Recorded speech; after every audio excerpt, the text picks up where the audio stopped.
ओम नमो नारायणाय। राधे राधे मेरे प्यारे भाइयों बहनों माताओं व बंधुओं।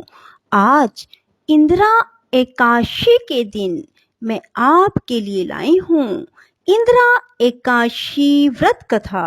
बंधुओं, आश्विन मास के पितृपक्ष की जो एकादशी तिथि होती है बंधुओं, वह इंदिरा एकादशी कहलाती है।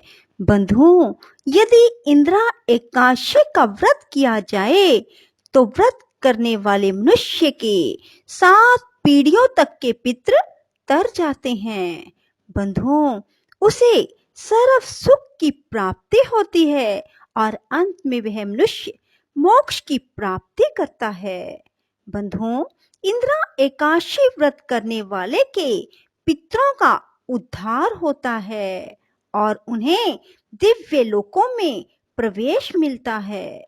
बंधुओं, आप सब भी इंदिरा एकादशी व्रत करें और यदि व्रत नहीं भी कर पा रहे तो इंदिरा एकादशी व्रत कथा जरूर सुने। बंधुओं, यदि आपने हमारे चैनल को अब तक सब्सक्राइब नहीं किया तो जरूर करें और बेल आइकन दबाना ना भूलें ताकि आपको हमारी आने वाली सभी वीडियोस की जानकारी सबसे पहले हो सके। बंधुओं, एकादशी व्रत के दिन सुबह जल्दी उठें और स्नान आदि से निवृत्त होकर भगवान का षोडश उपचार पूजन करें। भगवान शालिग्राम को तुलसी दल चढ़ाएं, फूल चढ़ाएं और फिर फल चढ़ाएं, दक्षिणा चढ़ाएं। बंधुओं, पूरा दिन भगवान विष्णु के निमित्त विष्णु पुराण सुने, श्रीमद् भागवत गीता सुने, ओम नमो नारायणाय या फिर भगवान विष्णु के किसी भी मंत्र का अधिक से अधिक जाप करें। कृष्णाय वासुदेवाय हरे परमात्मने प्रणत क्लेश नाशाय गोविंदाय नमो नमः। बंधुओं, इस मंत्र का भी यदि आप इंदिरा एकादशी के दिन जाप करते हैं तो आपको बहुत लाभ होगा।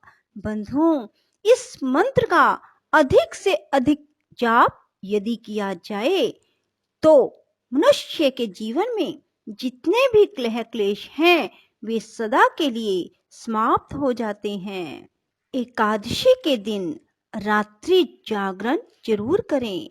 भगवान के सामने एक शुद्ध घी का दीपक सारी रात के लिए लगाएं और भजन कीर्तन आदि जरूर करें। बंधुओं, यदि आप ऐसा करते हैं तो आपकी हर इच्छा हाथों हाथ पूरी होगी। बंधुओं, पूर्ण विश्वास और सच्ची श्रद्धा आप में जरूर हो। यदि ऐसा नहीं होगा तो आपकी इच्छा पूरी होने में कहीं ना कहीं शंका रह जाएगी। सो बंधुओं, पूर्ण विश्वास और सच्ची निष्ठा के साथ ही सब करें। बोलो विष्णु भगवान की जय।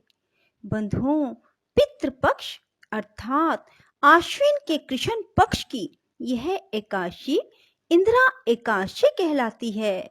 अन्य एकादशियों के व्रत के पुण्य से तो व्रत करने वाले को सभी सुखों की प्राप्ति होती है, परंतु इस एकादशी का व्रत करने वाले मनुष्यों के तो 7 पीढ़ियों तक के पितर तर जाते हैं।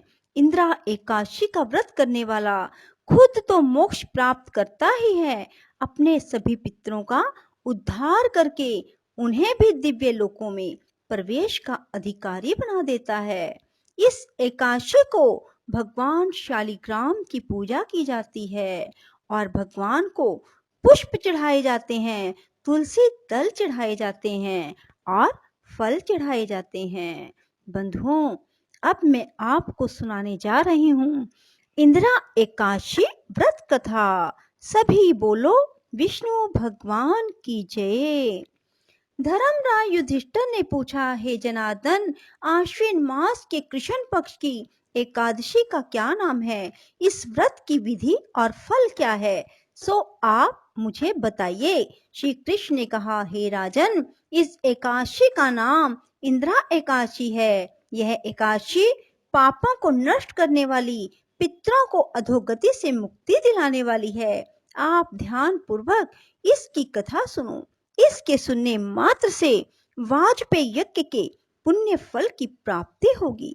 सतयुग में महिष्मती नाम की नगरी में इंद्रसेन नाम का एक प्रतापी राजा धर्म पूर्वक अपनी प्रजा का पालन करते हुए शासन करता था। वह राजा पुत्रों, पौत्रों और धन धान्य से संपन्न विष्णु का परम भगत था। एक दिन जब राजा अपनी सभा में बैठा था तो आकाश मार्ग से महर्षि नारद उसी सभा में आए। राजा उनको देखते ही हाथ जोड़कर खड़ा हो गया और विधि पूर्वक आसन व अर्घ दिया। सुख से बैठकर नारद मुनि ने राजा से पूछा, हे राजन, आपके सातों अंग कुशल से तो हैं? तुम्हारी बुद्धि धर्म में और तुम्हारा मन विष्णु भक्ति में तो है? देव ऋषि नारद की बातें सुनकर राजा ने कहा, हे देव ऋषि, आपकी कृपा से मेरे राज्य में सब कुशल है। मेरे यहाँ यज्ञ कर्म आदि होते रहते हैं। आप कृपा करके अपने आगमन का कारण बताइए। तब नारद जी ने कहा, हे राजन, आप आश्चर्य देने वाले मेरे वचनों को सुनो। मैं एक समय ब्रह्मलोक से यमलोक को गया। वहां श्रद्धा पूर्वक यमराज से पूजित होकर मैंने धर्मशील सत्यवान धर्मराज की प्रशंसा की। उसी यमराज की सभा में महान ज्ञानी और धर्मात्मा तुम्हारे पिता को एकादशी का व्रत भंग होने के कारण देखा। उन्होंने जो संदेश दिया वह मैं तुमसे कहता हूँ। तुम्हारे पिता ने कहलवाया है कि पूर्व जन्म में कोई विघ्न हो जाने के कारण मैं यमलोक में रह रहा हूँ। हे पुत्र, यदि तुम इंद्रा एकादशी का व्रत मेरे निमित्त करो तो मुझको स्वर्ग की प्राप्ति हो सकती है। तब राजा कहने लगा, हे देव ऋषि, आप इस व्रत की विधि सुनिए। नारद जी बोले, हे राजन, आश्विन मास के कृष्ण पक्ष की दशमी के दिन प्रातः काल श्रद्धा सहित स्नान करना चाहिए। इसके बाद दोपहर को भी स्नान करें। उस समय जल से निकलकर श्रद्धा पूर्वक पितरों का श्राद्ध करें। एक समय भोजन करें। रात्रि को पृथ्वी पर शयन करें। दूसरे दिन अर्थात एकादशी के दिन प्रातः काल दातुन करें और फिर स्नान करें। इसके बाद भगवान से प्रार्थना करें कि हे भगवान, मैं आपके निमित्त व्रत कर रही हूँ या कर रहा हूँ। आप मेरे व्रत को बिना किसी बाधा के पूर्ण करें। इस प्रकार आचरण करके दोपहर को शालिग्राम की मूर्ति के आगे फल फूल रखकर उनकी पूजा करें। शाम को भगवान विष्णु की धूप दीप नैवेद्य आदि से पूजा करें। रात्रि जागरण करें। इसके बाद द्वादशी के दिन मौन रहकर बंधु बांधवों सहित भोजन करें। बस यही इंद्रा एकादशी के व्रत की विधि है। हे राजन, तुम्हारे पिता अवश्य ही स्वर्ग को प्राप्त होंगे। देव ऋषि नारद जी राजा को यह उपदेश देकर अंतर्ध्यान हो गए। राजा ने इंद्रा एकादशी के आने पर बंधु बांधवों और दरबारियों सहित इस व्रत को किया। व्रत के प्रभाव से आकाश से पुष्पों की वर्षा हुई। राजा का पिता यमलोक से गरुड़ पर चढ़कर स्वर्ग को गया।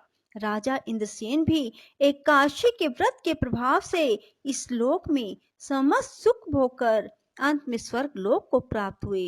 श्री कृष्ण भगवान ने अंत में कहा, हे धर्मराज युधिष्ठिर, यही इंद्रा एकादशी का महात्म्य है। इस कथा के पढ़ने व सुनने से सभी मनुष्यों के पाप नष्ट हो जाते हैं और अंत में स्वर्ग लोक की प्राप्ति होती है। बोलो विष्णु भगवान की जय। राधे राधे। जय श्री कृष्णा। बंधुओं, यदि आपको हमारी वीडियो पसंद आए तो इसे लाइक करें और शेयर भी जरूर करें। धन्यवाद।